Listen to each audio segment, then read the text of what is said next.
Bom dia, boa tarde, boa noite. Eu não sei que hora você vai ver esse vídeo.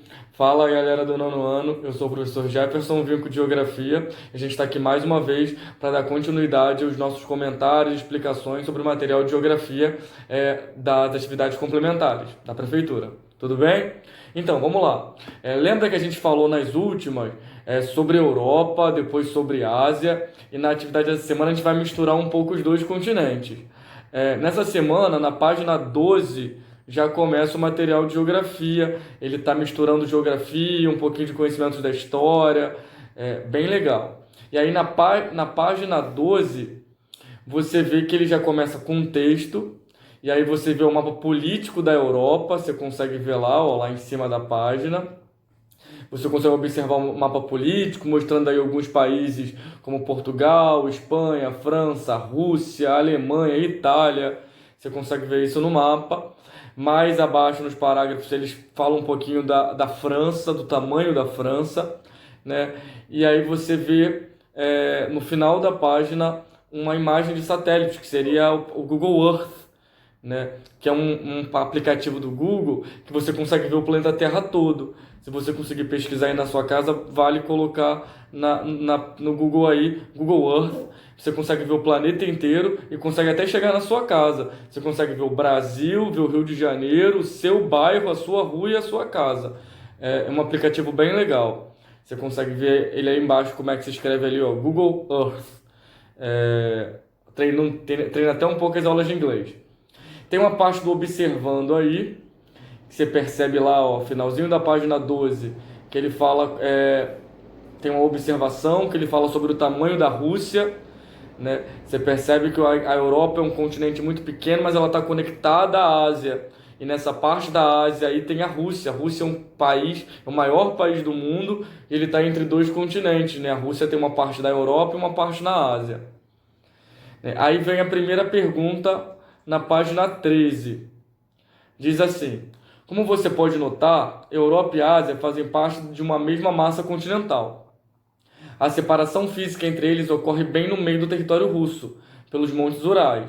Nesse sentido, com base nos seus conhecimentos sobre os aspectos culturais da Europa e da Ásia, que outras características marcam a divisão entre esses dois continentes?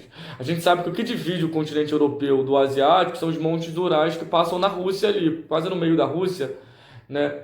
E aí você consegue ver isso no mapa. Essa parte ali em vermelho no mapa lá em cima, o mapa político, é a parte onde os Montes Urais dividem a Europa da Ásia, a Rússia europeia da Rússia asiática.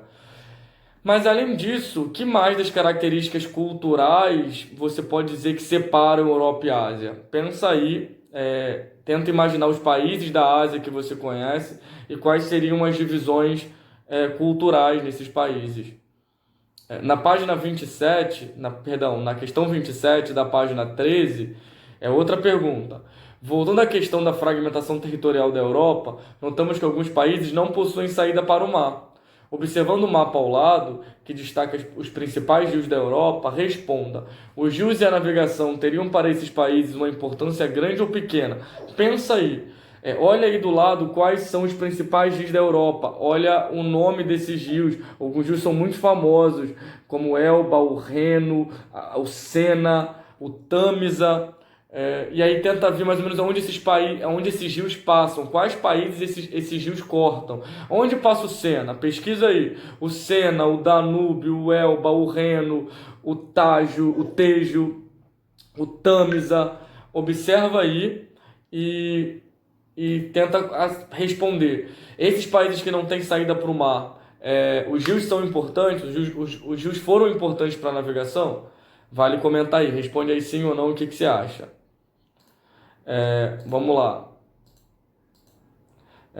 Tem ali o espaço de pesquisa sobre os rios no continente asiático. Tá lá, espaço pesquisa, fala um pouco sobre os rios do continente asiático. E vem uma pergunta que mistura um pouquinho a importância dos rios com algumas aulas de história.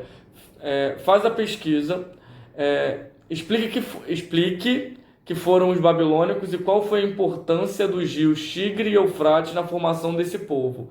O que foram esses babilônicos? Faz essa pesquisa. E por que o rio Tigre e o rio Eufrates são tão importantes para se pensar no avanço dessa civilização, né? Lá na Mesopotâmia, isso que, se eu não estou enganado, é matéria do 6º ano. Vocês estudam Mesopotâmia, então relembra um pouco esses conteúdos ali para você relembrar a importância desses rios. Na página 14 tem aí uma explicação sobre a Cordilheira do Himalaia, que é a maior cordilheira de montanhas do mundo. É onde está, por exemplo, o Monte Everest, que é um pico do Himalaia e é a maior montanha do mundo, passa de 8.000 metros, né? E óbvio, por ser uma área de dobramento moderno, onde placas tectônicas se chocam, forma essa cordilheira, as placas pressionam os continentes, essa cordilheira, essa montanha sobe, né? Acontece um soerguimento. E porque a importância disso é que essas áreas vão ser muito vulneráveis a terremotos, a maremotos, podem ter vulcões. E aí tem uma notícia, saiu no jornal, sobre um terremoto no Nepal anos atrás. Nepal é um país da Ásia, onde, por exemplo, tem uma das partes do Monte Everest, a maior montanha do mundo. E aí vem a pergunta 29. Sobre esse assunto, que outro território da Ásia é muito conhecido por nele ocorrerem tremores de terra. Qual outro país no mundo, e principalmente na Ásia, é muito famoso por ter muitos tremores? Tem um que é uma ilha, um país muito famoso, e ele acontece tremores praticamente quase todo dia, são muitos terremotos. Sabe aí? Pensa, lembra ou pesquisa, joga na internet aí e tenta achar essas respostas. É importante para entender como é que funciona as características físicas da geologia e da geomorfologia da Ásia, a importância da hidrografia para a Europa e também para as primeiras civilizações lá na Ásia. Tudo isso é importante para entender um pouco e comparar o que seria a Ásia e a Europa e continuar os nossos estudos aí. É isso, tchau, tchau. Nos vemos na próxima semana, nas próximas atividades de geografia. Abraço, se cuidem e até breve.